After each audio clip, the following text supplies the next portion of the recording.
Buongiorno e ben ritrovati con il TG Flash di New Sicilia, di eseguiti i titoli più importanti della mattina.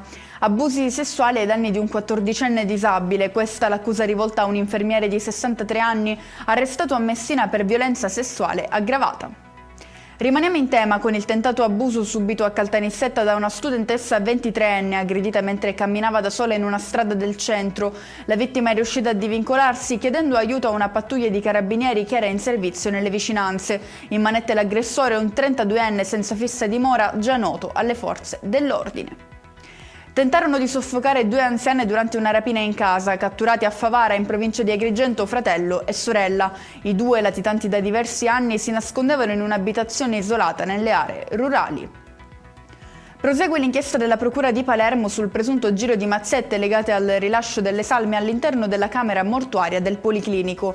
Disposti gli arresti domiciliari per altri due operatori che avrebbero richiesto denaro alle imprese di pompe funebri per accelerare le pratiche funerarie. Disavventura a Catania per una donna che si stava recando dal parrucchiere con l'ex che la seguiva in bici, urlando e invendole contro, attirando così l'attenzione di molti passanti. L'uomo, un catanese di 45 anni che non riusciva ad accettare la fine della relazione, è stato arrestato. E con questo è tutto, prossimo appuntamento stasera alle 19:30. Grazie per averci seguito, buon proseguimento di giornata.